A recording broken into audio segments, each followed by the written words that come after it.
Place your advance order now on Amazon for the very first volume of the new Thinking Aloud dialogue series, Is There Life After Death? Publication date is June 1st.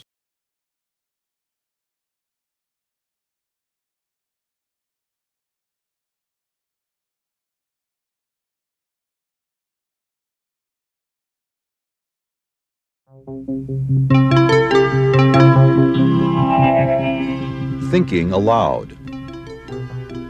Conversations on the leading edge of knowledge and discovery with psychologist Jeffrey Mishlove.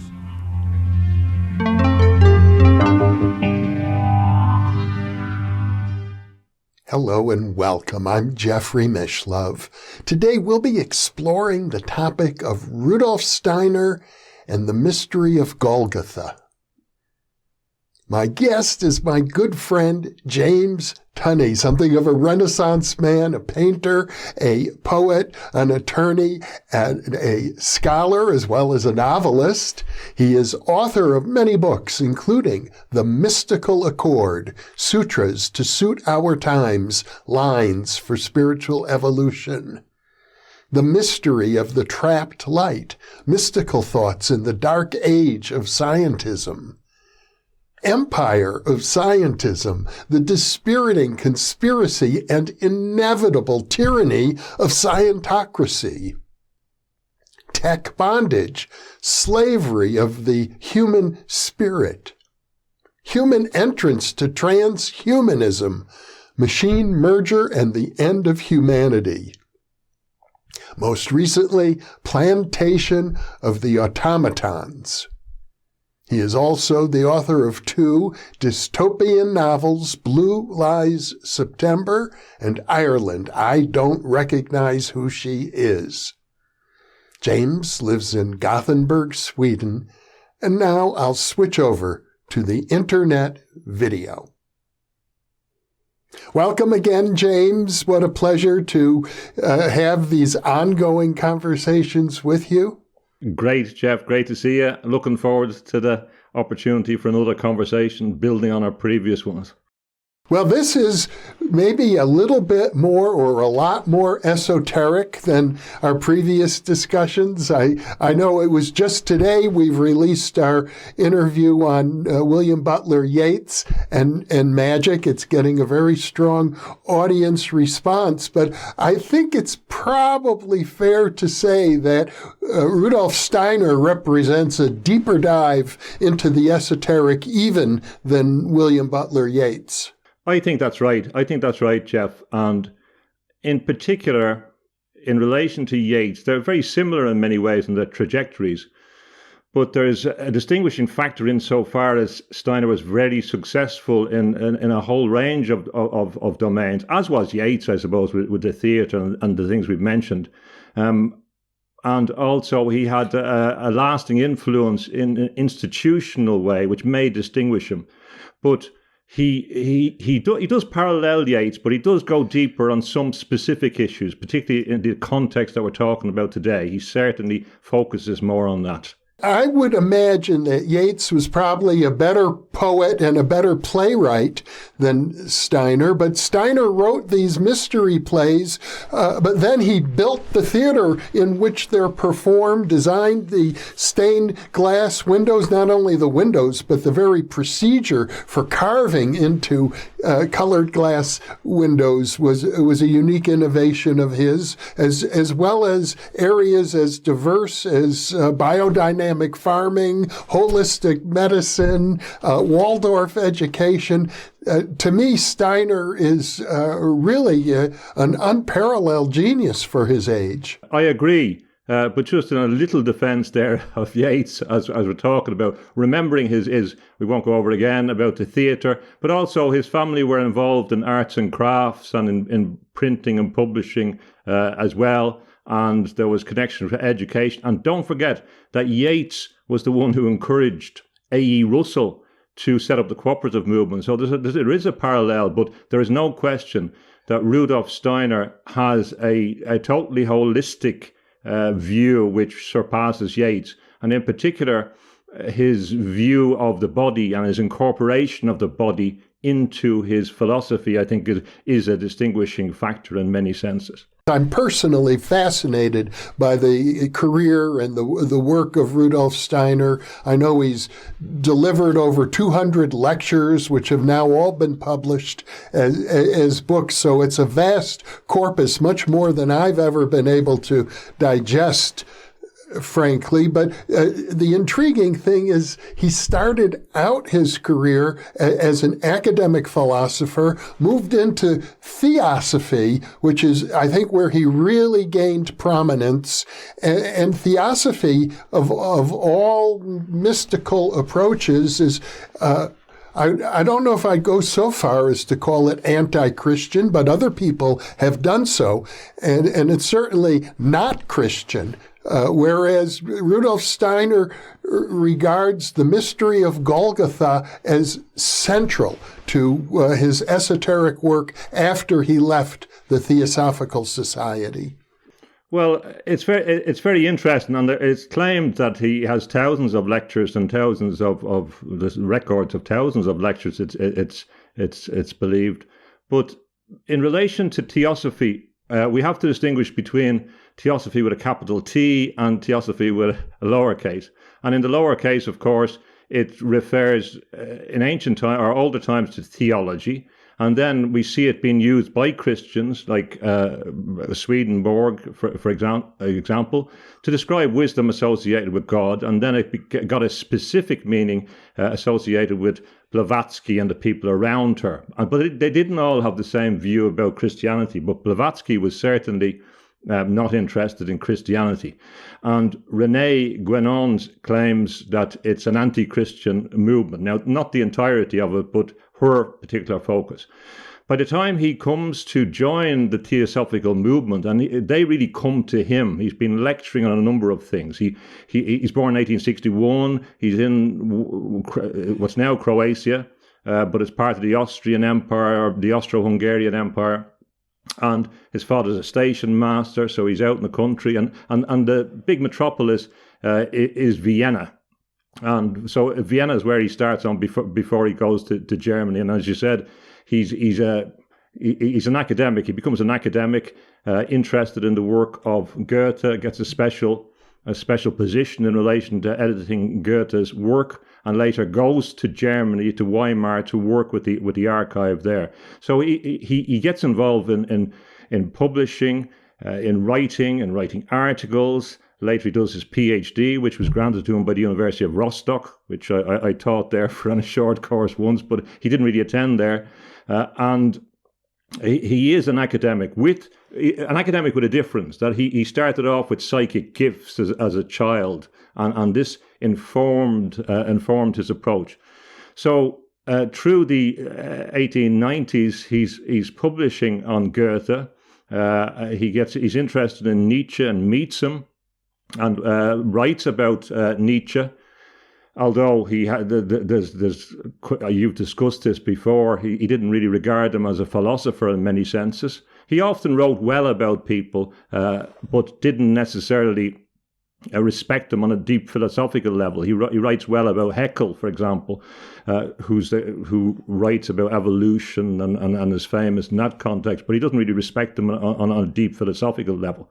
So, because of his lectures and because of his academic work and his credibility and his scholarship and his insight, and because of work he was doing with Goethe, and in particular his interest in Goethe's explanation of fairy tales, such as the fairy tale of the green snake and the beautiful lily, he's invited to talk to the Theosophists, and later.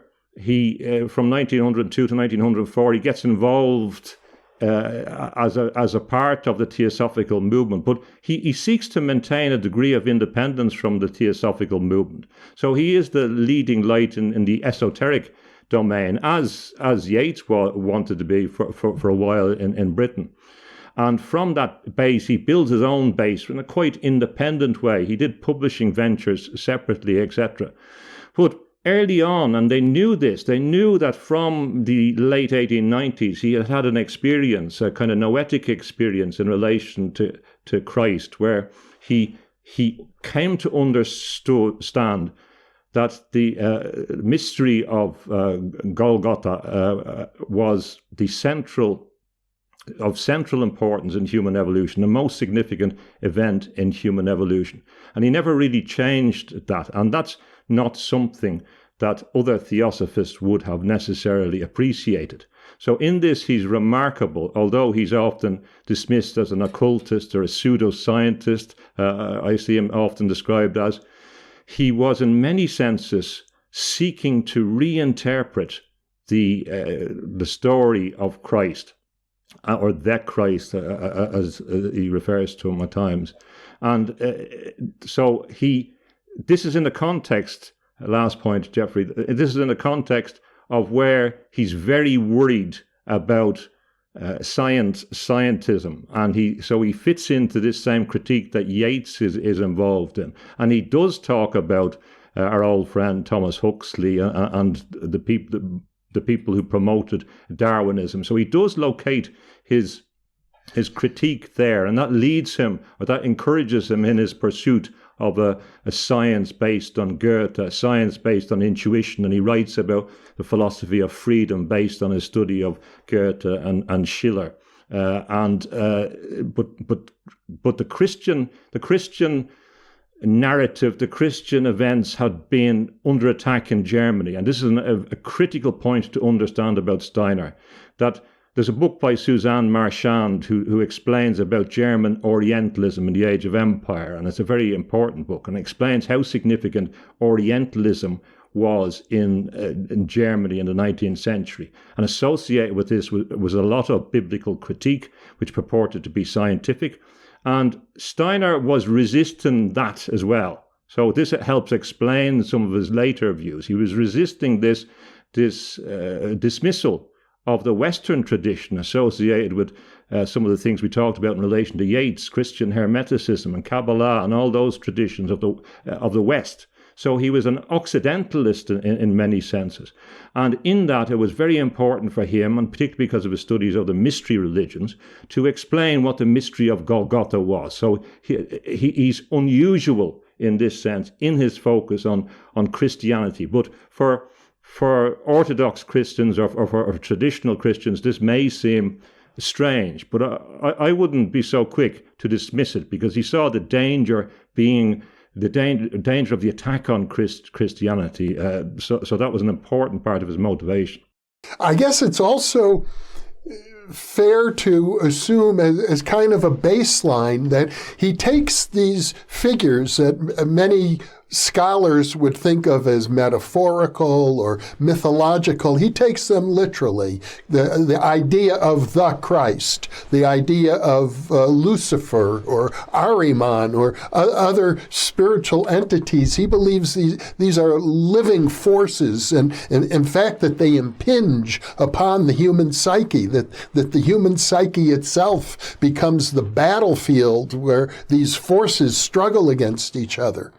Yes. What is different about Steiner is he provides something, before Jung explained it, but in a much deeper level. He said, for example, when Christ was crucified on Golgotha, that it was perceived in Ireland that the people familiar with the mystery traditions were able to perceive this event at an esoteric level. So this is not just an event in history.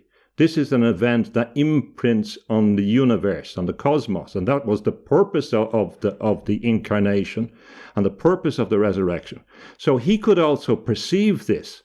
This was an opening up of a channel, if you like, to the earth and to humans. Now, even Jung admits that the Jesus Christ was associated with the growth of the individuation of the individual, and other people like Ivan Illich explain that the concept of life was associated with the Christian, with the Gospels, for example, which is unusual, but it's an interesting argument. So what Steiner is saying is that when Christ was crucified, the blood was necessary for the renewal of the earth and of people, and it opened up a possibility for the individuals to find their own possibility of growth, to link to the cosmos again in a way that was increasingly difficult for people to do. And he saw Christ, who was incarnated in Jesus from the time he was baptized, according to Rudolf Steiner. And Underhill had a similar conception early on, so that the Christ came into the cosmic Christ, the force of Christ, the divine Christ came into the man when he was baptized. That's his reading of it. And that changed his history, and it redeemed. He also believed in the fall. He believed that in a way, like Owen Barfield, one of his admirers, later interprets, that the fall was a kind of fall into a material world where we couldn't understand our spirituality in some sense, or we lost touch. And over a period of time, that our capacity was dwindling. So the blood of the Christ was necessary in order to revoke and to redeem the fall of Adam, as in whatever way you want to take that. But that's what the description, and you can see that in the Orthodox representations of the skull under the crucifix, because it was believed that Adam's skull and Goliath's skull was under Golgotha. So what he's saying is that this event was perceivable in the etheric domain, that Jesus Christ is not coming back, but he will manifest in the etheric domain, and it makes it easier for us as individuals to grow our consciousness to aspire to that model. And as you mentioned, he juxtaposes this, the Christ figure, against Lucifer and Ahriman.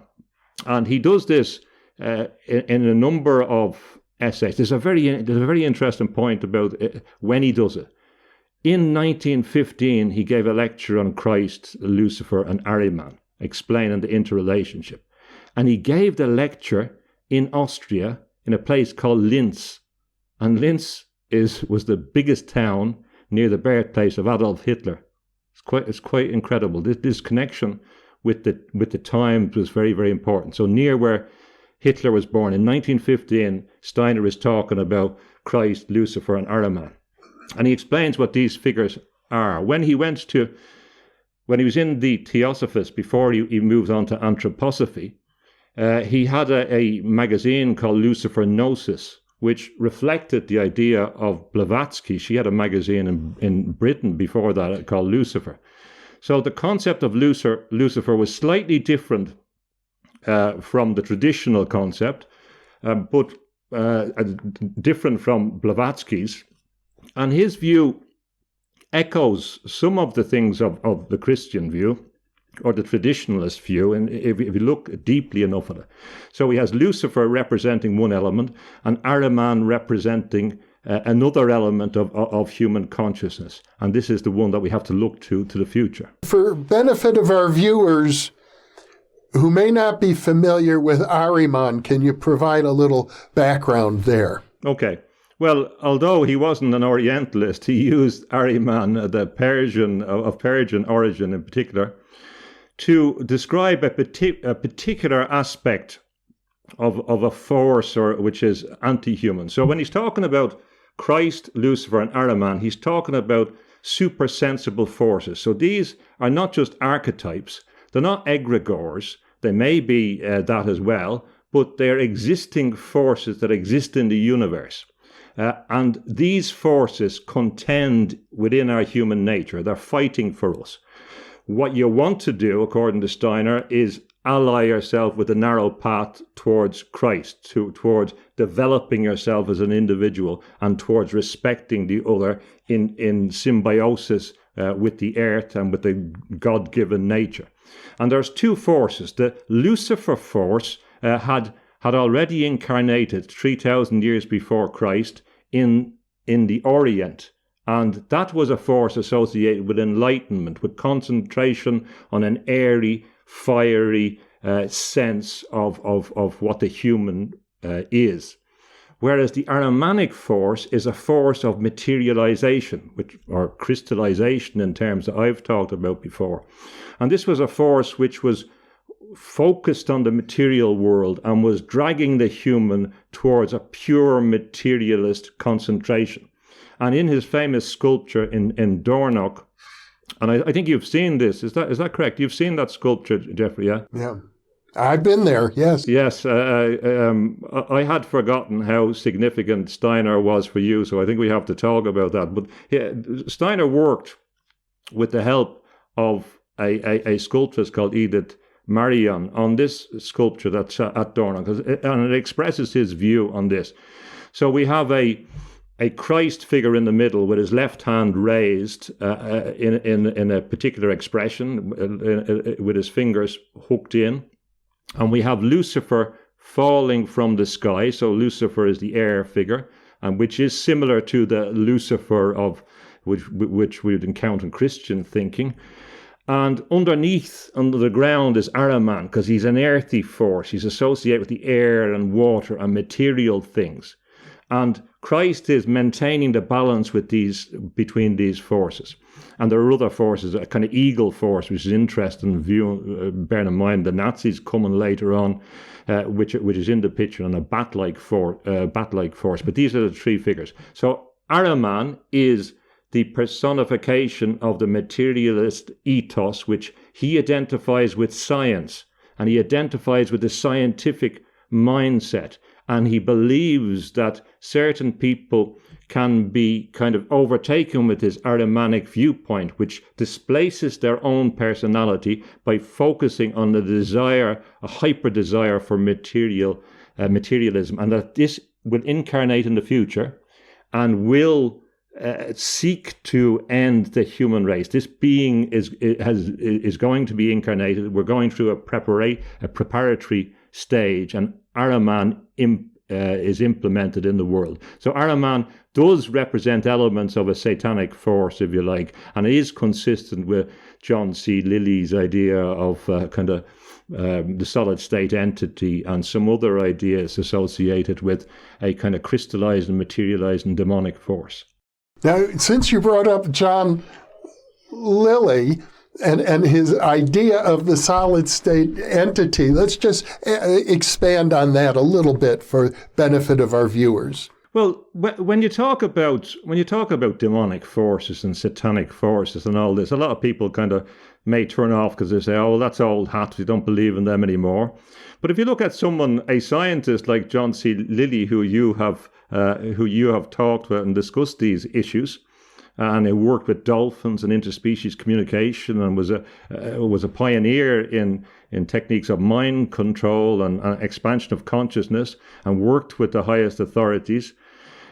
He believed that there was a growth of a solid state entity which would be made of silicon, nickel, and iron, and which would allow the incarnation of a higher being, an extraterrestrial being that would take over the planet, would use the Earth as the source of its fuel, would even in the future move the Earth, and that this was going to happen. And when you look at the growth of artificial intelligence and the growth of the network society and the ideas that people have for the future and transhumanism, it looks more and more plausible. But the interesting element is that the solid state entity in many ways becomes a home for another being. And in that sense, it could have been anticipated by figures like the Antichrist, whatever. So some of the scientific views of the future from the futurists are not inconsistent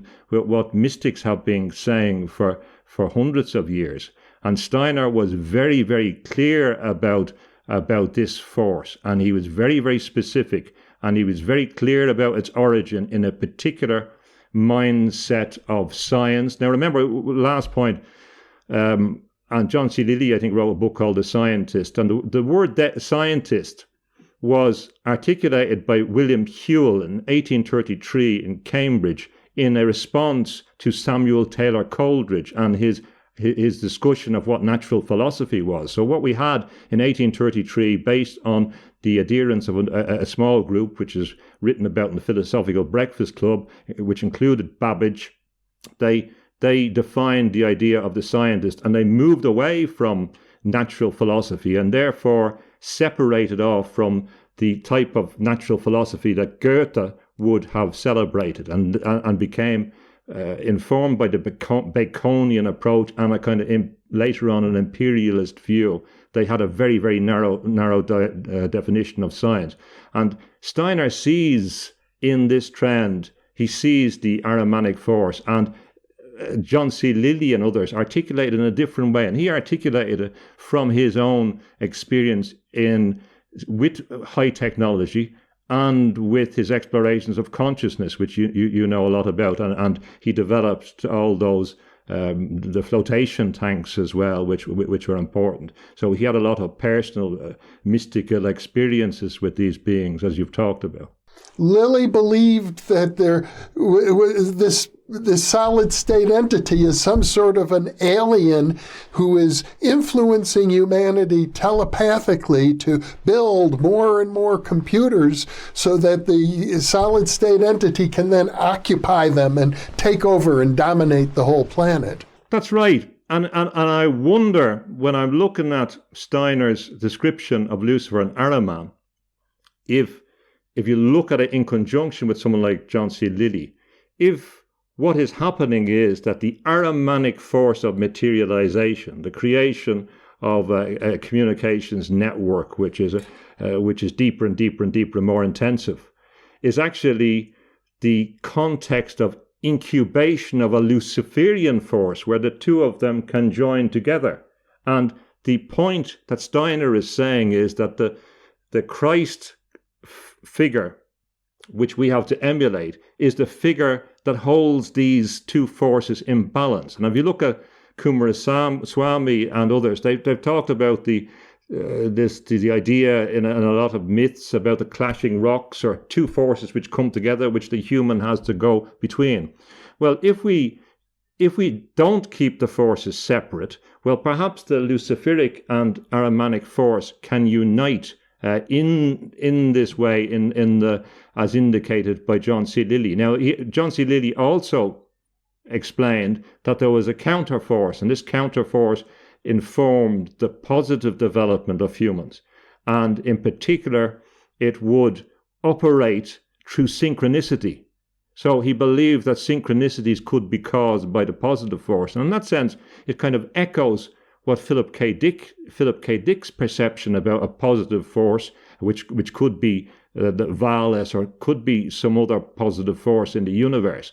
So they're indicating, from a science fiction perspective or from a scientific perspective as well, that there is also an alternative force. And the alternative force, Steiner says, that's what the Christ force is. So there is a kind of consistency between them. Now, I will say, in my interactions with the anthroposophists, they've always explained to me, and I find this across my interactions with other people who speak for, in their own way, speak for Christianity, that the essence of Christ is love. Yeah, there's no difference there, and Steiner pointed to the fact that Christ, in many senses, was reacting to the over-legalism in the Jewish world. So, he of course, Christianity comes out of the previous world, and it's inherently related to that, and it's inherently a development of that. And what the development is for Steiner is a sense that now we have to move beyond too many rules, but by not focusing on the spirit of the divine force, we have forgotten about the basic proposition, and the proposition that Jesus Christ was explaining to us, which is about the recognition of the kingdom of the spirit and the recognition in other people. So that simplicity of love was the critical element. And in doing that, in focusing on that, and for him, he manifested that in creating conditions to improve child education, to improve medicine, to improve or to make centers for people with mental disability. He demonstrated a practical concern with those issues to help people and to help people develop individually. So he was trying to articulate a way to make the concept of love, or to demonstrate it, by assisting people in the developing of their spiritual consciousness. So in that sense, he's referring to the essence of what Christianity should be, when it's not obscured by arguments about details and by where people act inconsistent with the spirit of it. So in many senses, there is a type of scientism, a biblical scientism that comes into these issues, where people just begin to rehearse text instead of living the spirit of what the experience is. And Steiner argues that you can experience this creative Christ, this force, this healing force, and healing is another aspect associated with love and care. So he is showing that, and if you look at people like Panksepp and talking about the different circuits and the play circuit and in the brain and so some of the modern ideas about our basic motivations.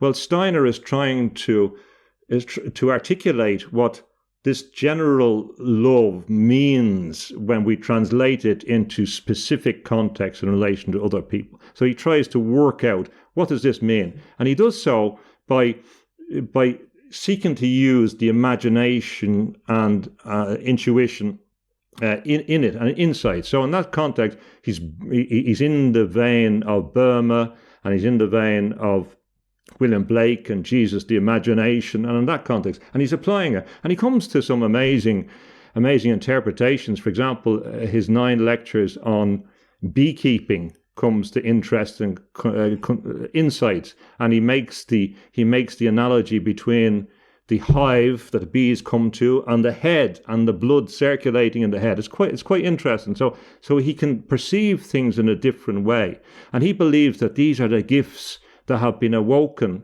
in us, and that what we have to do is to develop them, to take responsibility for ourselves, to activate them, and to live them out, and that it's in the living out of them personally that love can be manifested itself, as opposed to being some vague claim which is superseded by a whole load of rules that Jesus came to rail against in many senses. So Golgotha represents the hill on which Christ was crucified. It also, I gather, represents the cave in which his body was placed after physical death, and the place from which he rose, or was resurrected, or what my friend Gene Houston likes to say, upsy daisy. That's right. There has been a bit of dispute. I mean, the Church of the Holy Sepulchre is believed to be the place. There was also an alternative view promoted by General Gordon that there was another place nearby, a place that looked like a skull. But yes, it's the place of the skull, and I think there's a deeper meaning to that. But so the crucifixion was there, and the body was taken down and was put in the tomb nearby. And what Steiner says is that if you look at all the previous mystery traditions, they were based on an idea of bringing the individual into darkness, into the underworld, in many ways to be born again. And the individual went through a process where they could get some guarantee or some experience that we were more than our physical being, that we could survive death. And that's what people were convinced after they went through the Eleusinian mysteries or the other mysteries, that they had a soul, they had a spirit, and that this persisted. So what he says happened in relation to Christ in the tomb was that this demonstrated the conditions that had happened beforehand in real life, that the what happened in some ways metaphorically or psychologically was demonstrated in reality. So this was the mystery of mysteries. So there was correspondences between what happened in Egypt in the darkness, as Napoleon experienced when he went there, going into the pyramids, or what happened in the Eleusinian mysteries, or going underground, or what happened in St. Patrick's Purgatory for hundreds of years in Ireland, where pilgrims went to go into a cave. So these were part of a mystery traditions, but this was the mystery turned into real life, whereby the Christ figure demonstrated that consciousness would persist, we would be resurrected, and that the Christ way was a demonstration of the power of love, which was the way forward in relation, and it was significant in relation to our karmic identity and our persistence. So in many senses, it's associated and similar to, or what Steiner calls the Buddhi nature. It's a commonality in all tradition. So Christ didn't die just for the people that thump on the Bibles and give out to you for not sending them enough money all the time. But what Christ died for everybody, for all humanity, because this was a figure who was the end of all the mystery schools. And people that you mentioned about his mystery plays, that's why he was so fascinated with the mystery of Golgotha, not just the inexplicable, but this mystery tradition going back to the Greeks. And he was heavily influenced by Edward Chouret, who had written a book called The Great Initiates in 1889, and Jesus, the last great initiate, and he had also written about the Eleusinian mysteries, because this was he was another person who saw that science was seeking to strip all these traditions away, and they wanted to refer to all the previous traditions to explain why the Golgotha was critical in relation to all these. In many sense, a vindication of many of the earlier traditions, and that's why people that followed on from Steiner, like Owen Barfield and the Inklings, they were sympathetic towards the other traditions. They didn't believe that there was just one story and all the others were meaningless. They sought to integrate them and explain them and focus on the significance of Golgotha, the crucifixion, which was critical, and the resurrection, which is critical. And they were always moving from suffering to enlightenment is a classic paradigm. We can see it in all the traditions. We can see it in the Buddhist story. We can see it in all the traditions of the need to suffer in order to understand. But the whole point was that out of it, you should be able to understand in your own being that your consciousness survives, that your consciousness is the kingdom of heaven, that it exists now and it exists in the next world, and we have to apply that to the earth as well, to nature. He's very, very important in relation to the earth, and was influential for people like Rachel Carson and Silent Spring in 1962. She was influenced by Steiner and his views of the soil and the earth. So he is a person who provides this, who anticipates this critique of Christianity and incorporates in his holistic view a much wider idea of what the incarnated Christ meant. I gather, and correct me if I'm wrong about this, that Steiner's vision was so vast that he looked at the idea that before humanity became incarnated on the earth, that we had a prior existence. And this prior existence at one time, in primeval times, we were solar spirits, fire spirits that lived in the sun, and that by the time we became incarnated on the physical plane in earth, we had lost touch with the fire spirit aspects of who we are, and that the event at Golgotha enabled human consciousness for the first time, I gather, to be able to receive that quality of the ancient fire spirits of the sun that we once were. Yes, that's certainly consistent with a number of the things he said. I see it some way as a recovery of a previous position. There's two elements. One, a sense of a recovery of some previous position, and secondly, a sense of a trajectory of evolution that we just have to go through, which has different manifestations. So when you go back to what his critics called pseudo-history, well, there was no history then, but when he goes back to those times, he's often talking to theosophists, and he's talking to people that understand this idea of the really ancient idea of humans and the ancient origin. Because even if you're, say, a Christian or from any other tradition, you kind of have to explain or to consider where you were before you came here, and and where did you come from? So you can't just dismiss these issues if you want to have a coherent cosmological view of where you fit in. So he seeks to do that.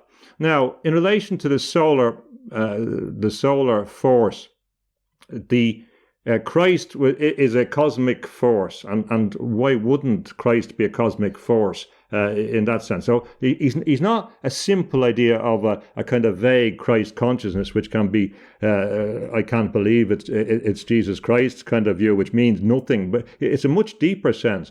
But that he sees Christ as transcendent, immanent, and embodied. So it covers all the context, and in its transcendent aspect, Christ came or was identified with solar power in many senses. Although, according to his cosmology, the sun and the earth were mixed up at various times, so it gets complicated. But at the time of when before Christ was identified with the sun, and in many senses, what he's explaining is why, or he's linking into why people in Ireland, for example, would have had the sun shining into the dark chamber in Newgrange a few thousand years ago, which I've witnessed. But if you look at the parallels with the story, and he makes the connection between those celebrations around December 21st in the midwinter and Christmas, which is of course clear.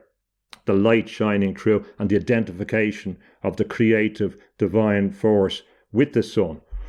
So that's clear, and he sees it as a solar force, which would also explain or inform perhaps or give another interpretation of Aslan as a solar figure or solar representation of God in C.S. Lewis's work. So then the figure is incarnated, and it becomes real on this level and imbues the etheric, or shines, if you like, on the etheric domain. So the light shines on the etheric domain as well as within us. But he also posits a figure which is less well treated in the literature because he doesn't talk about it so much. And this is the arch evil force, which is worse than Lucifer and Ahriman. And that's Sorat. And Sorat and the Asuras are these, it's the highest evil force, which he doesn't mention much. So in many senses, the Ahrimanic force and the Luciferic force are really close to the human. But this higher evil force is a force which will war on humans. And this is, in many senses, it's not dissimilar to what you see in theistic Satanism, for example, and their ideas of a higher dark force. It's not inconsistent with that. So that force is a dangerous force. And I was trying to say, well, does this have any correspondence with what, say, Catholics are saying? And Father Ripperger, which we talked about before, the exorcist, who's kind of has a degree of contemporary popularity at the moment because of his work. He recently articulated that when we're talking about the dark forces, that Satan, Beelzebub, and Lucifer are three aspects of the one being, but in different manifestations. And you had this idea of a correspondence between different dark forces.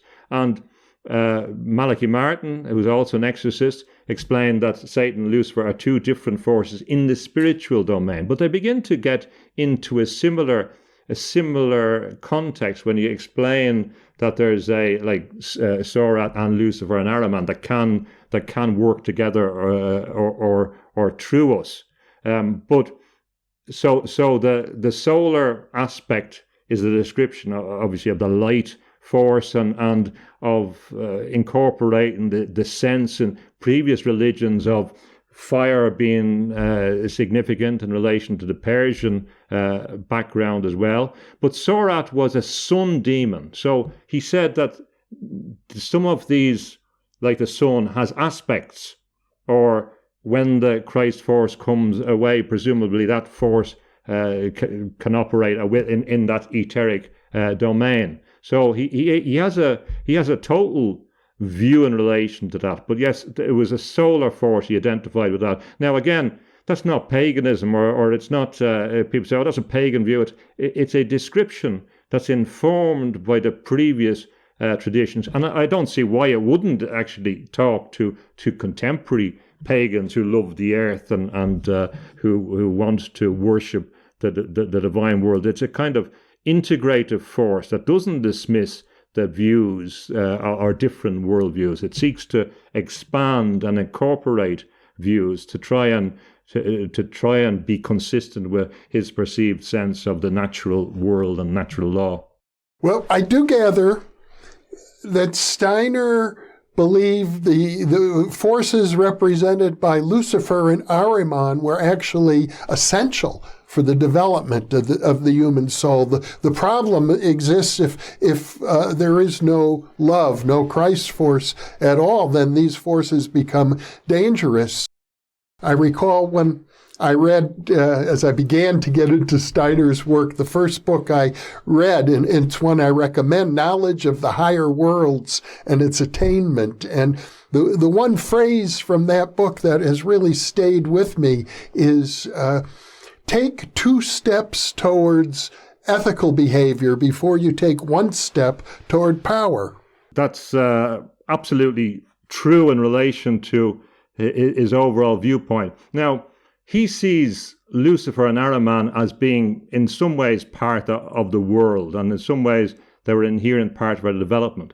And if, for example, we conceive these figures as fallen angels, of figures that rejected God, they still exist in the universe. They still are at work in the universe. So in many senses, we're always seeking to, whether you see them as archetypally in ourselves, in the collective unconscious, here after the fall, here as a result of the sin, it doesn't really matter. So he said, for example, if you're doing things in an uninterested way, then you're feeding Lucifer. And it's quite shocking when you begin to think about it, because he believed that you had to be interested in yourself, to take responsibility for yourself, to be ethical, as you said, in a deep sense in relation to all your relationships, and that if you were agnostic, and he criticized agnosticism, which I do as well, because a lot of people don't understand what agnosticism means. It doesn't just mean a kind of necessarily healthy neutrality. It was a term coined by T.H. Huxley to argue for someone who wasn't going to take knowledge intuitively themselves, and it is thus the opposite to gnosis, or individual knowledge, individual experience, individual intuition. So what Huxley was saying, that if you couldn't prove scientifically that God or the supernatural existed, when it doesn't exist. So when you say you're an agnostic, you're corresponding with this very, very limited view. And I think a lot of people should be careful about that. And is that really what they mean? So Steiner is arguing that these are real forces. So he says, you should be interested in what you do. If you go to your job every day and you do things that you're not interested in it, well, then you're feeding Lucifer. This is a real force. So what he's saying is that if you don't expand your spiritual kingdom, be master or mistress of your spiritual kingdom, develop as an ethical human being in relation to others, well then the other forces can come in and operate. And in this context, he referred to Lucifer and that. And when you begin to think of it in those terms, well, sitting on the couch, watching the television, having a beer, and it becomes a bit slightly different. You begin to see it in a different way. Now, Steiner makes me feel lazy when you see how much work he's done. But these were real forces, so in many senses they're archetypal. And why wouldn't they be around us if they exist in the universe? Because if we are created in the divine image, if we are manifestations of the divine consciousness, or if we are the height of what evolution has produced, well, why wouldn't dark forces war for control of us? Why wouldn't aspects of them want to take over the direction of the human evolution? Of course they would. Of course they would. That's why they're never going to go away. That's why the forces are never going to go away. They're going to challenge Christ himself when he goes into the desert.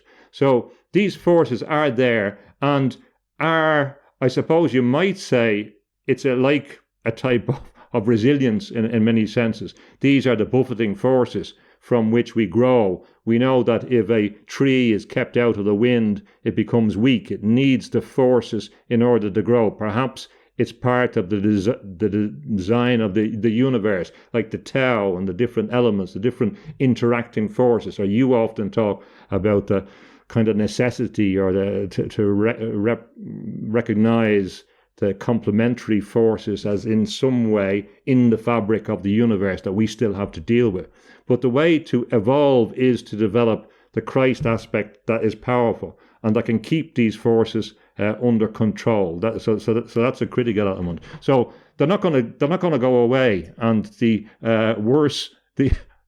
biggest evil forces are certainly not going to go away. So a lot of what he is doing is preparing us to deal with the actuality, and he's seen it through his life, and he prophesied in many senses for me the different forces that were operating around. But yes, they're embedded all around us. They're real forces. They're super-sensible beings. And that's the same thing that all the Christian exorcists, as well as the Protestant exorcists, are saying, that these are real, ontologically real forces. They're not just constructions of the mind, although they can be.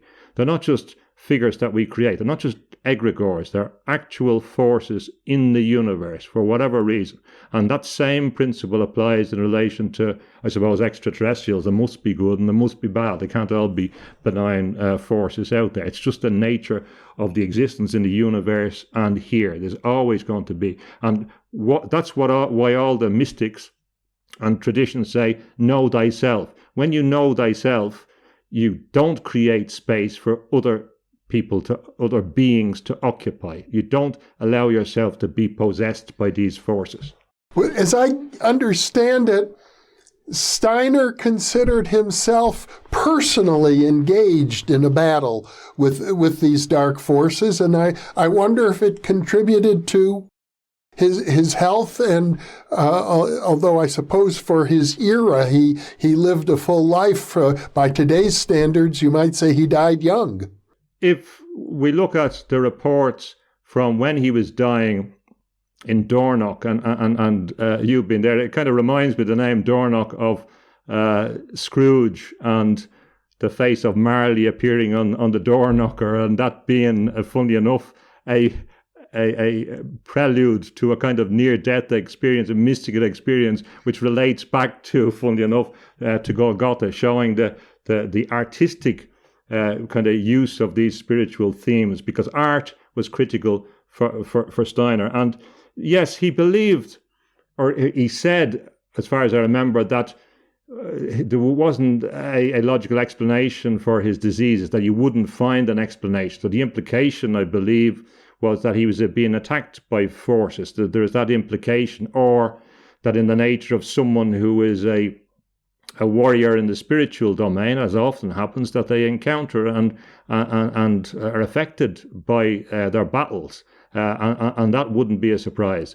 He emphasized in his later lectures in 1922, in particular in Stuttgart, to people who would be teachers, he talks about the opposing force that we have, who is coming to his age, came in around the time when he had his mystical experience with Christ, and that was the Michael force or Michael force. He was like God, and he was the defining spirit of our age, an archangel who had become the spirit of our times. And this Michaelic force was the force that was going to help us, or that we could identify if we set out on the path of developing our consciousness, to resist and to oppose the dragon. The dragon would be a manifestation of the material world through technology, encouraged by science, representing the Ahrimanic forces. That the Michaelic force would reinforce our own consciousness once we committed to that. But I suppose, as we see in relation to Christ, and it depends what gospel you read, but one of the defining aspects of the gospels is Jesus' power over demons, over the demonic world, and the challenges to him, and the challenges from Satan or the devil, whatever. So the point is that this is a ubiquitous challenge, as the Exorcist would say as well. And I don't know, you might say, well, he was tired with all the forces that the Nazis. Another element that I've been thinking about is that he's watching the rise of crazy people around him, dangerous people, diabolical people in Germany. And if you're a sensitive person, you're going to imbibe that. He could sense things that were happening around him. He could sense things that were happening thousands of years ago. So I can't believe that he wasn't impacted by the dark forces that were unleashed. And these were psychic forces, as Jung talked about, the forces of Wotan. Although I don't think it was a northern force particularly. And in relation to, I think that's overstated. And it's interesting that Suzanne Marchand also argues that German Orientalism was the cause of the downfall of high European culture. So it's quite interesting. This obsession with the East, which Steiner warned against, was part of the fall of Europe. Not just Orientalism as a colonial experience, but it came back to haunt Europe. But just give one example of the psychic context he's operating in, and I think struck me remarkably in relation to the time. So he's in the Theosophical movement until the end of 1912 and 1913. He sets up the anthroposophy, focusing on the individual. Instead of focusing on God, this focuses on humankind and the wisdom of humans. So like Yeats, instead of focusing on things which are being argued about, say, okay, well, let's build the stalagmite up to meet the stalactite and form a pillar, instead of trying to believe that we know everything about what happens up there. Now, he gave a lecture. He went to Dornach then and works with the Gothianum that you went to. And he gives a lecture in Vienna in January 1913, as far as I can see. So if we put ourselves in Vienna in 1913, and this is remarkable, and imagine that you're a sensitive person that can pick up what's going in your environment. Now, he might have gone to the Café Central in Vienna, in the Innenstadt, which was a place that everyone would go to.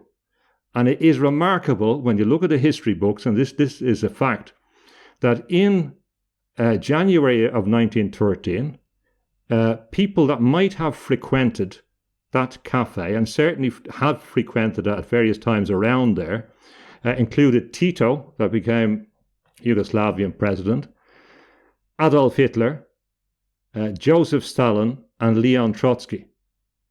So these were the people. They were all in Vienna at the time when he was given his lecture. So imagine if you are a person who is trying to promote this spiritual consciousness, and around you, you may even have bumped into these figures from left and from right that were advocating a materialist, scientific socialism, totalitarianism, destruction of the human, disregard of the human, sometimes based, or both often based on a Nietzschean view of the Superman. There's books written about that in both cases. And he had experience with Nietzsche, and he understood Nietzsche and his limitations.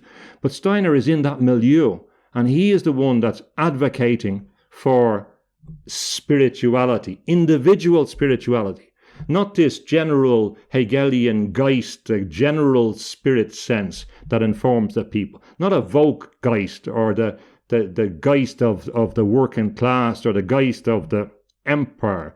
But he's arguing for the kingdom within the individual, the empire of the individual. And there's not a lot of people around at the time. So there must have been a lot of actual psychic forces literally around him. These people were around him, and he would have been familiar with what the discourse is and been familiar with where it is going. And when he goes to Dornoch, they're hearing the First World, or they will be hearing the First World War. Although they had people from all countries working there, they will hear the sounds of the First World War and the cannons in the distance, and they will see the searchlights in the sky. So they're seeing trauma all around him. So it's not surprising if he was a sensitive person, irrespective of whether he's being under a specific spiritual attack, which I'm sure he had some ability to protect himself against, that the sheer weight of this psychic force must have been cruel to him. And also he was in, and another important place for him was in Munich. He was in Berlin as well, was critical, but he was in Munich in 1907.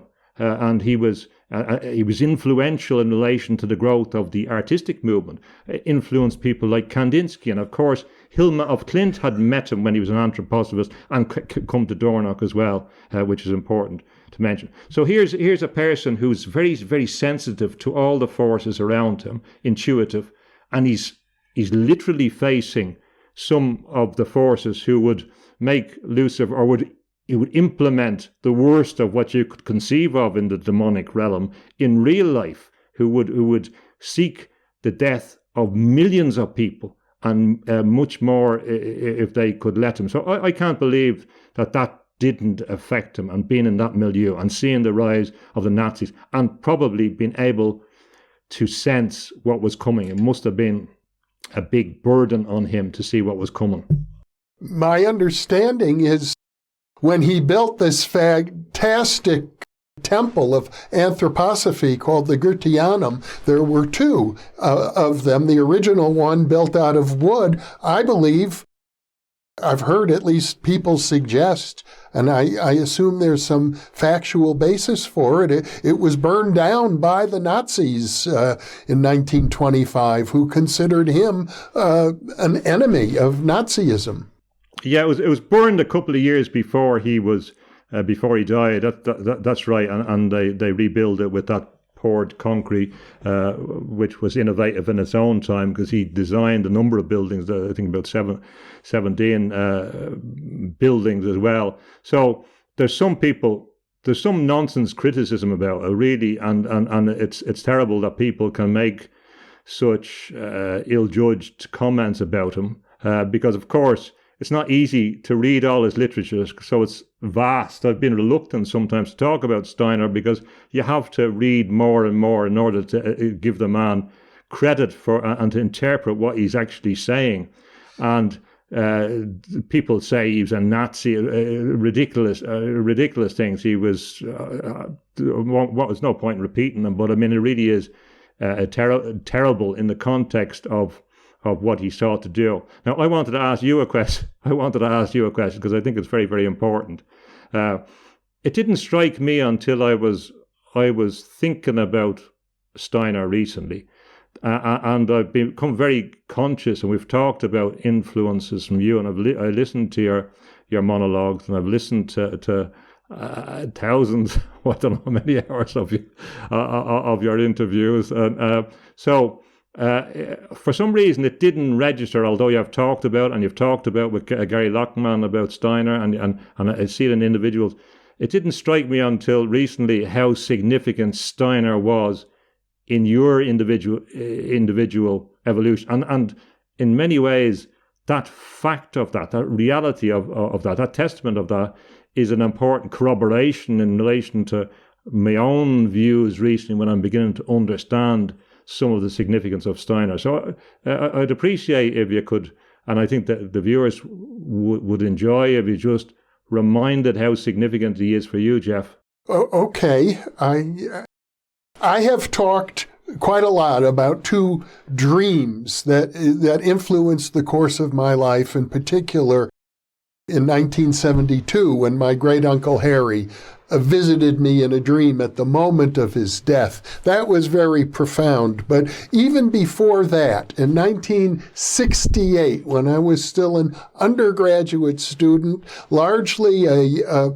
materialist and a decadent sensualist, in that phase of my life, I was attending summer school at the University of Wisconsin-Milwaukee when an individual walked into the cafeteria where I was sitting and handed out flyers. And I looked at one of the flyers and saw the words spiritual science. And it was going to be a lecture about Rudolf Steiner and anthroposophy.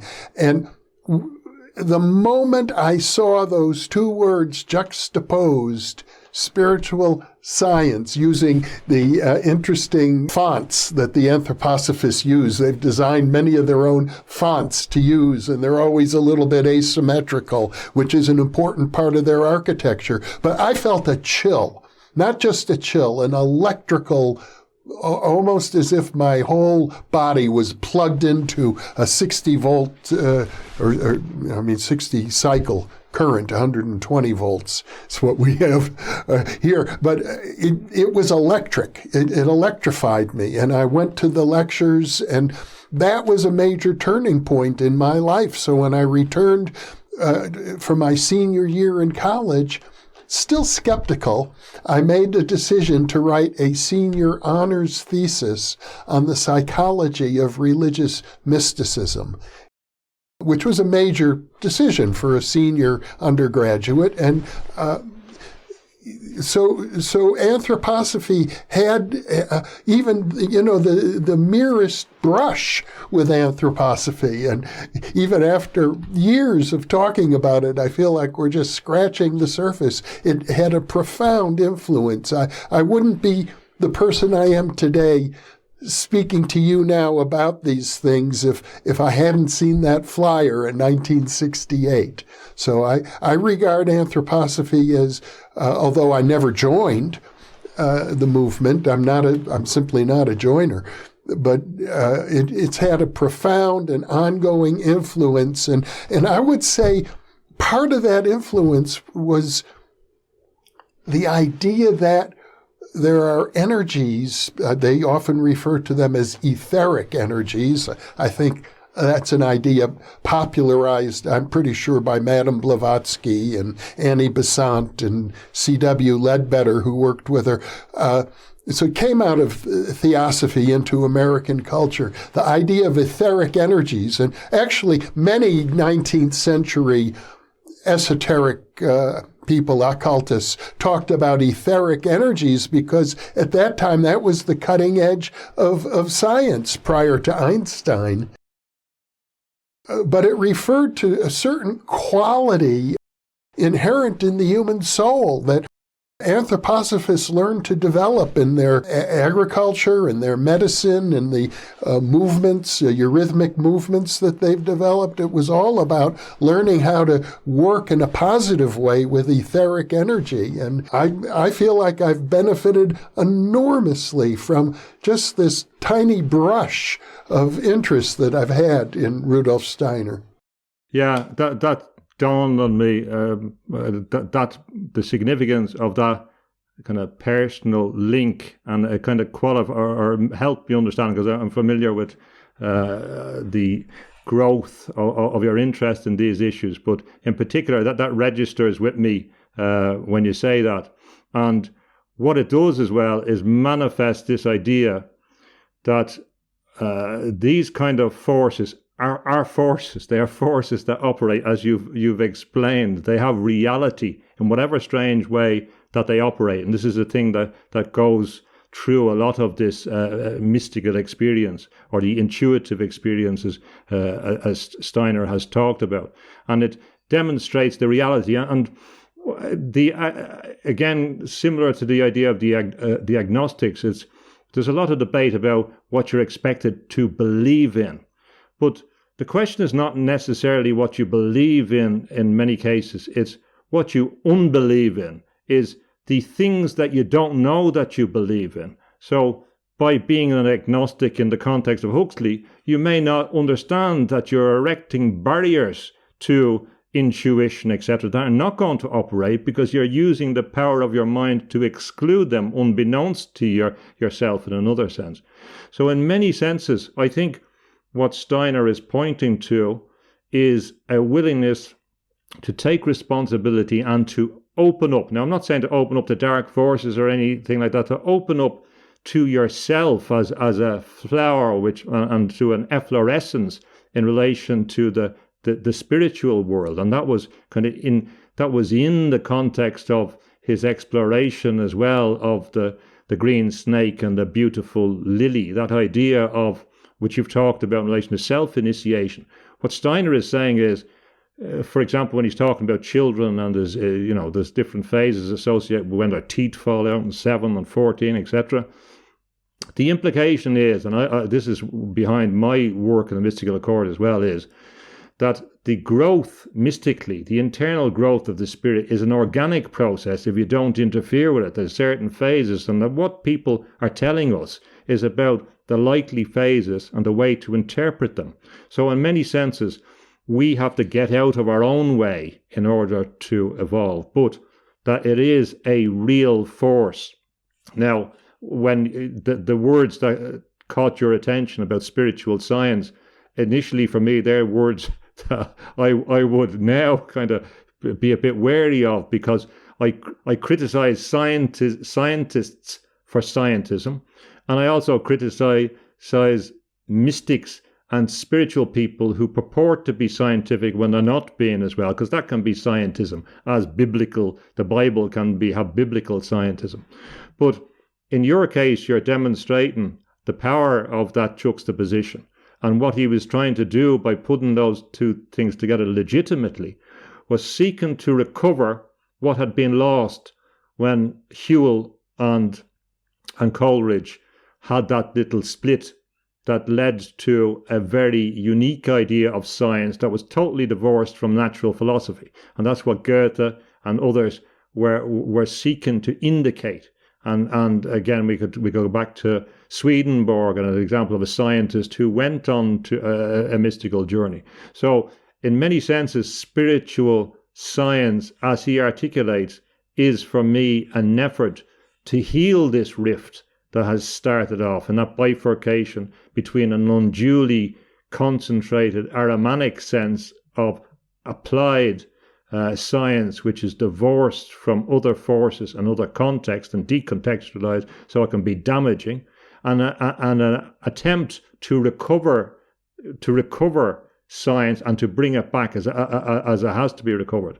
And we know when he was a young man, he was influenced by a man, for example, that he met on the train, because Steiner seems to have been very friendly and open, and he met a man called Felix Kogushi, who appears in his mystery plays, along with other figures like Christ, and Lucifer appeared in his mystery plays as well, because he's seeking to dramatize the internal challenges of spirit, and to represent, in some ways, the dramatizations that happened that he saw in kind of Masonic contexts, or also in the mystery plays, that this idea that there are ways to represent what happens.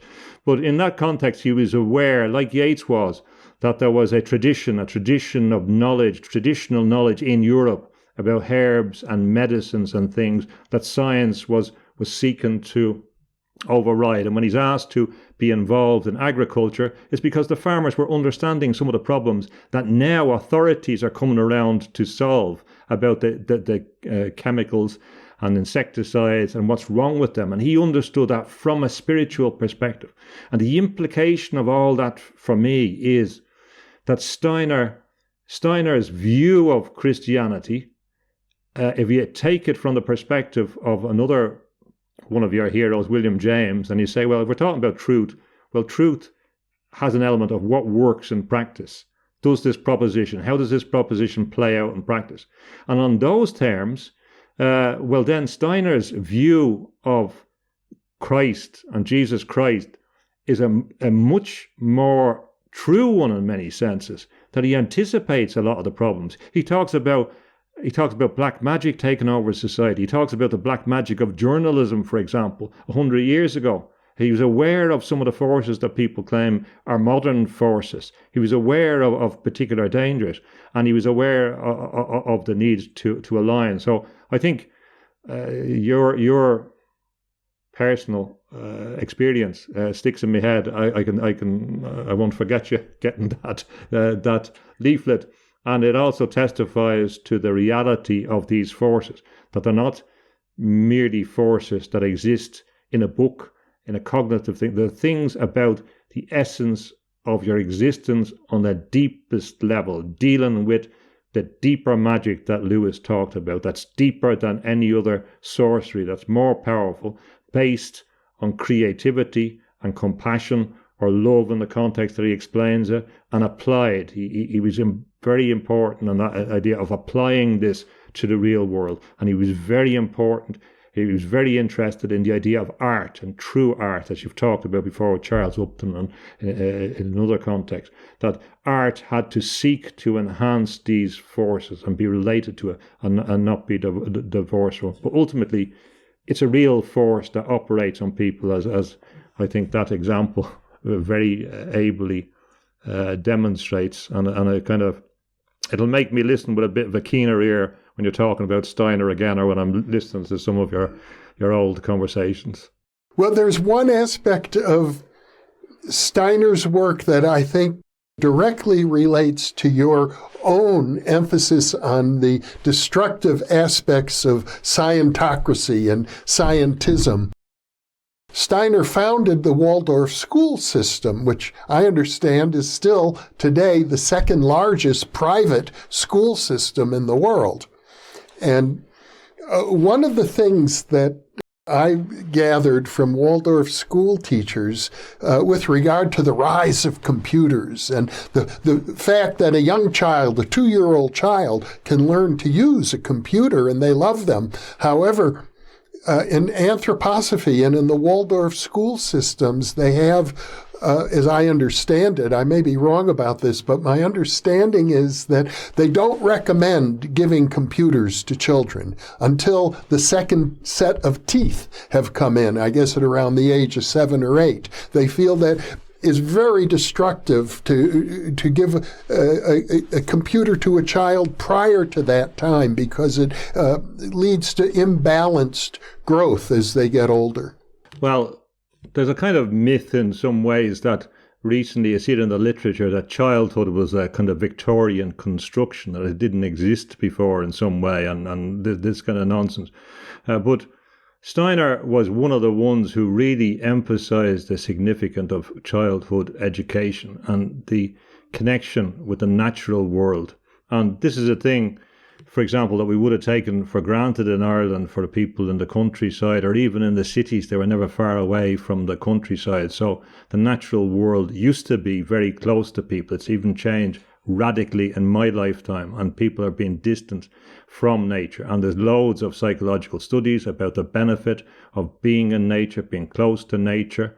And now this Ahrimanic force, as he would describe it, is dragging people into it. And that's what the purpose of this concentration is, to drag the human consciousness into the machine. I mean, that's the implication of it. This is where the technology is going. So it's not only that we're coming into the technosphere, but we're moving away from nature. And John C. Lilly said that nature would be destroyed. All the resources would be destroyed by this new system. It would suck up all the resources. We can see that happening in relation to all these new environmentally friendly technologies they talk about. They have huge costs on the environment, as we've discussed before. So it doesn't seem to make sense. So his focus on children and in relation to getting space, to develop, and also children with disabilities and with different ways of learning and different neuroplasticity. He was very, very clear on that. And inherent in that would have to be a cautiousness about the nature of technology. And I've seen a lot of people from an anthroposophy context for example, become more re-engaged with traditional religion, for example, that move back and that take those messages into, for example, Catholicism. I've listened to people who were involved New Age, etc., and anthroposophy, and moved into Catholicism. And actually, I don't know, I couldn't necessarily verify this, but it appears in a number of contexts that Pope John Paul II, when he was engaged in acting in Krakow, was interested in Steiner and his work at that time, which is quite interesting. And of course, there is the great book Meditations on the Tarot by Valentin Tomberg, who was an anthroposophist and then reinterprets kind of Christian Hermeticism. So all these point to a total view, and in that view, machinery and technology would have to be servants, and they would have to be servants of people who are able to control them. And now we have an opening up of the childhood consciousness to powerful algorithms who act often inconsistent with their own best interest.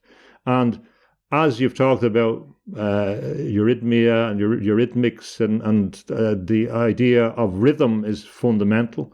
The idea of the warm-blooded human was associated with rhythm and was crucial. And he talked about the calendar of the soul, and he wrote about the cycles and the need to get into the cycles where you live and the environment and follow the patterns of energy of the year. That children had to do that in particular and attune themselves to the natural world, to what happens around them. And if their attention is focused on something that comes between them and the world, they can't do that, and they will suffer as a result of that.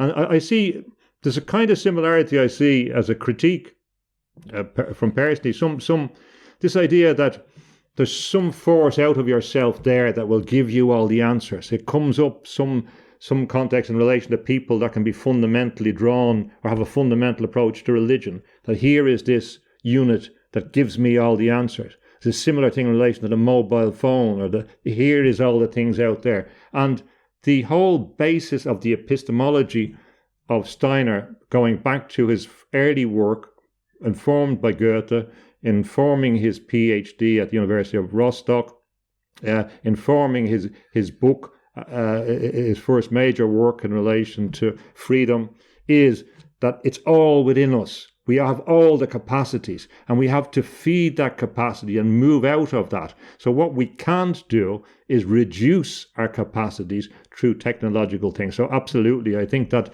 his perspective, he would be horrified by what, absolutely horrified and justifiably horrified, and he would ask why we are subjecting children to forces that he would see essentially as demonic forces, and that's how he would interpret it. And people don't see that, they can't see that, and part of this is because we have blinded ourselves, so our spiritual eyes are closed, are unopened, or we are unawakened in many senses.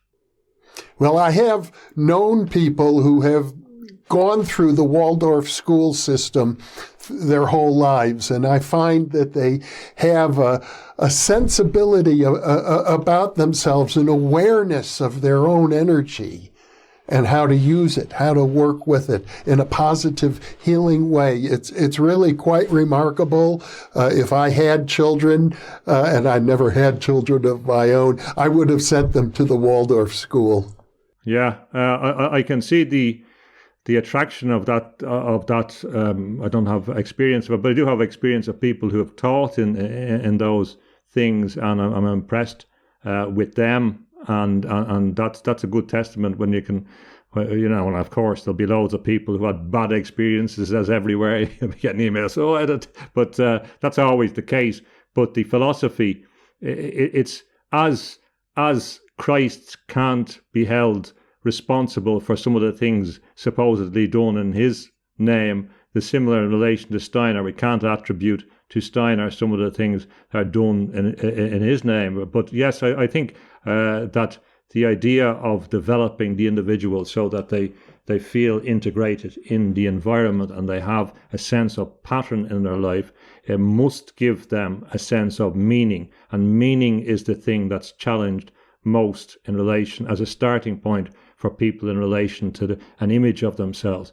And when you have a demeaning society and a dispiriting society, which is what Huxley, I believe, was seeking to do, and that ideological movement is to dispirit discourse and to dispirit the concept of the world and reduce it to a narrow and ugly view. There's an aesthetic element as well, that beauty and the good and truth had a beautiful element, and this is the concept behind some of the ideas, the buildings, the Gesamtkunstwerk, the kind of total artwork, the idea that you should live in a beautiful place, that the places you go to will affect you, that if you're in a nice environment, that it's going to affect you. And when we compare that with some of the places that are ugly, that people are forced to live in, it's inconsistent in many senses. We're building up a beautiful environment when you have a kind of brutalist architecture that's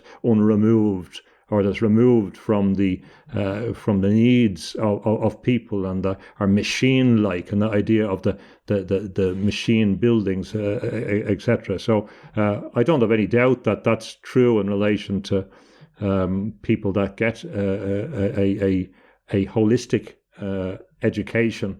And I would say as well to critics that begin to criticize him because they don't like his Christianity, that really he emphasizes the mystery of Golgotha, the reality on a deeper level of the events at Golgotha and the impacts of that, and the message associated with this on a deep level that it took a long time before people like Jung and that could come and articulate it in a different way. So cheap shots at him because he's an occultist, or because he has different view, or he has a different way of explaining, or because there's artistic license in some of the explanations, or you interpret them that way, doesn't really match the success of his message. And in future, I think that some Christians will be more open to him and see that he saw that the West is imploding. I believe the West is imploding, Jeffrey, and that he foresaw that because of this fascination with this kind of Oriental force and materialism and scientism, that it's actually, and Europe is going to implode because it's lost its essence. So unfortunately, I don't have any doubt about that in the way that he termed it. So his message about Occidentalism was a very shrewd view, that we shouldn't have given, and we shouldn't give away the Western tradition in magic, in spirituality, in mysticism, the one that was the Judeo-Christian, Greco-Roman, and informed by Persian context, that it was a mistake to give that away for something that wasn't related to our experience.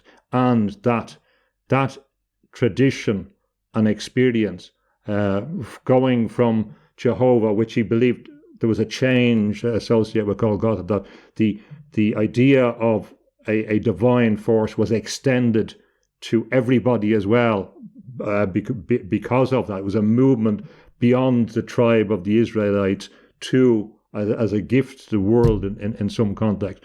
So what he's saying, this is the crucial thing, and that was the basis of whatever success the West had.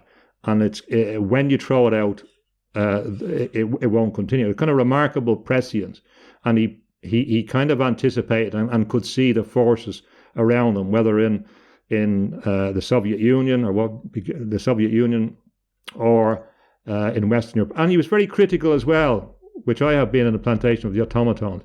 He said in a few lines which are ignored, that there would be an Anglo-American dominion of the world, but it would be a brutal and deadly one. That's what he foresaw. He foresaw the Anglo-American, or what I call Atlanticist force, would come to dominate the world, but it wouldn't be good for humanity. And he kind of it's kind of remarkable prescience in that. I think he's right on that.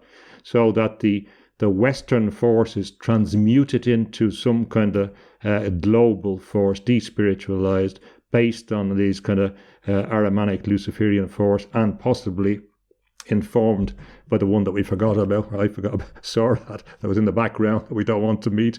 But this is consistent with what the traditionalists are saying.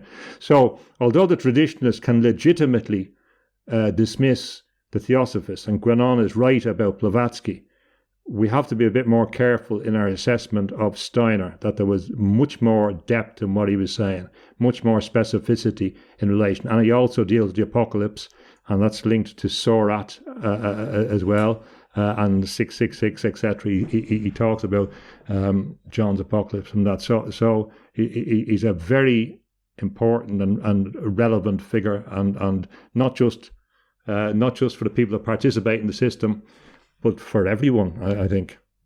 On a final note, one thing that I observed that really stayed with me when I visited the little village of Dornach in Switzerland, where the Goetheanum is located, and there is a community of anthroposophists there. When you look at their houses, you almost never see right angles. The doors, the windows have all got typically 5 sides or more. That they felt that there was something stifling to the human spirit itself about right angles. Of course, you can't avoid them entirely. Right angles are very important, as my mentor Arthur Young has explained. But the idea of living in an environment that is more organic and not just a box seemed to be crucial to the anthroposophical lifestyle. I don't know if he had any influence on him, but Hundertwasser, who came from that context and went to New Zealand, he had the same philosophy, and I presume he was informed by this idea because he was against the straight line. He believed that it was deadly, and I like some of Hundertwasser's ideas. Well, I like a lot of them about art and about lack of straight line in his architecture, and I've seen some of his architecture in New Zealand, and it was quite innovative, and it was because of they weren't going for the straight line.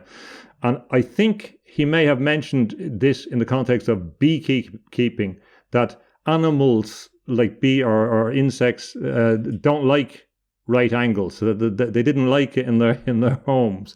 And he describes the significance of shapes, because geometry was one of his first loves. And he started off with as a first kind of love for geometry, and he saw the world in those terms. But by looking at animals, he explains, for example, he talks about crystals, of course, he's onto everything. He explains how the hexagonal force forces itself up from the earth into reality, and he explains that in relation to bees. And I think that the bees don't like the right angles, and there's some reason for that. So it's not a surprise, and it's kind of, you see, it kind of reminds me as well of the hobbits and their houses as well, the shape of the things. There is an implication that we're meant to have a type of architecture that's consistent with the environment, and it's not an imposition, as people like Lorenz van der Post used to talk about the humans creating something, architecture that looked like a cancer. And as C.S. Lewis talked about us becoming the cancer of the universe if we continued on this.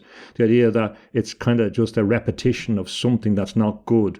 And that if we were able to invest our time on being interested in our environment, being interested in our life, as you talk about being here now, focusing on the present, focusing on the place we live, on the aesthetics and the beauty of where we live, and contribute towards that, and getting involved in it, and getting involved in the art and craft, and then applying it to our daily life, well, then we can demonstrate a different type of love and an exemplar in relation to the environment. What he's saying is that we're part of nature, and we have to learn the rhythms.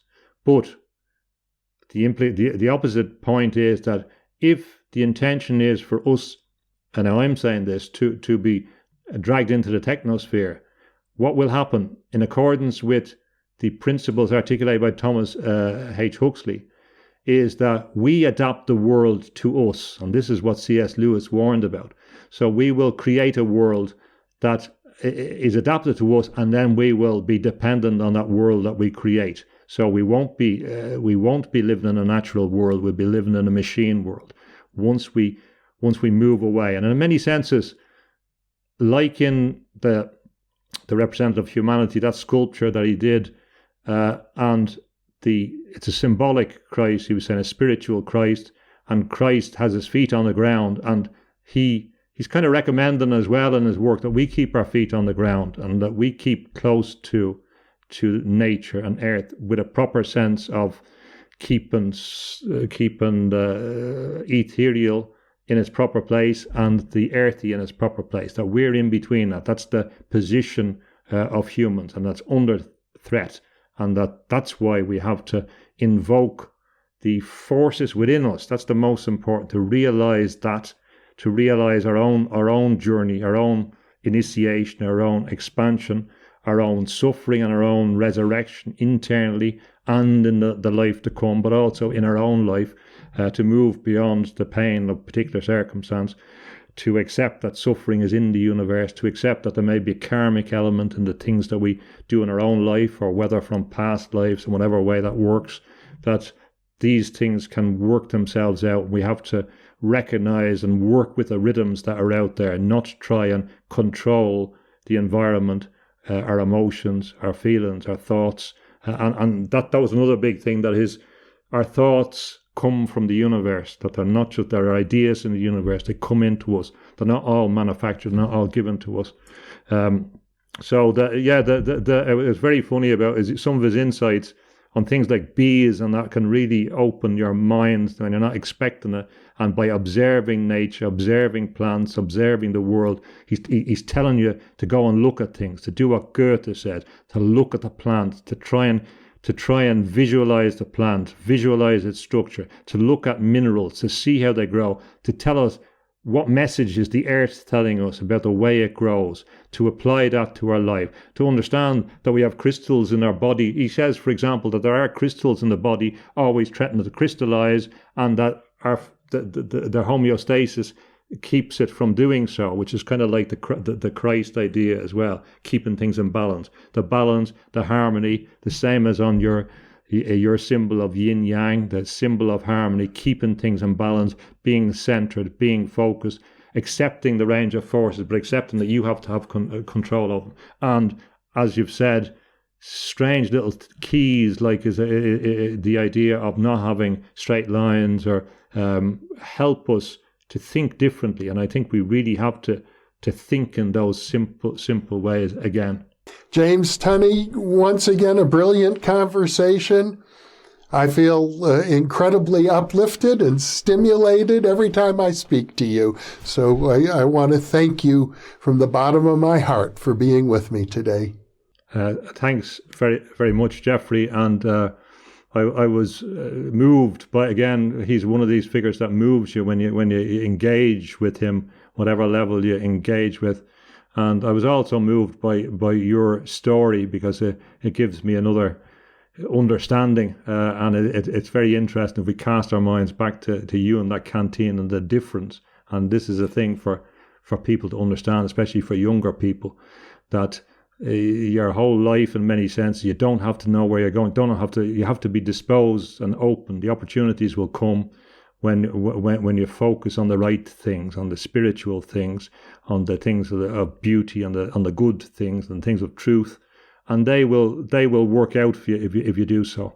And if you follow your bliss with enthusiasm, and you're a great example of someone that's interested in things, and you've demonstrated in your life the thing that he was arguing for, that be interested in what you're doing, and there's no better exemplar of that. And I don't think you'll be forgotten for your manifestation of using your life to pursue things that you think are important, and that then become, because the whole point of the initiation in Goethe's view, in Steiner's view, ultimately in all these mystery traditions, is that when you realize who you are, what happens then is, and this is an important way to interpret the mystery of Golgotha, is that you're then prepared to make a sacrifice for others. Because you're not as focused on your own interest, you're focused on something which is valuable, you actually make a sacrifice because you're not concerned in the same way about specific interests. And that was the key for him. And in many senses, sacrifice doesn't have to be like Jesus went through. It's a sacrifice of a different, it's about giving up some of your things that are not, sacrificing things that are not relevant to the promotion of the fundamental things of beauty, goodness and truth and that. And that's what the message I take away. And I think your life in this context exemplifies that aspect of Steiner. So thank you very much once again, Jeff. Thank you. Well, what you've said really exemplifies why I close every interview by thanking our viewers for being with us, because they're the reason we're here. Exactly. Thank you.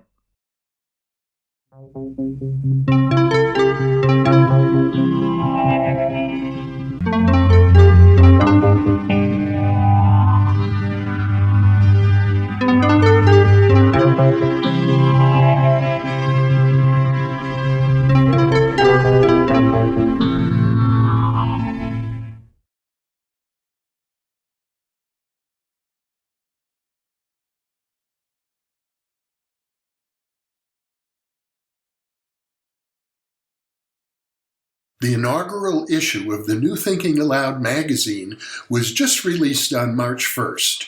You can download a free PDF copy from the New Thinking Aloud Foundation website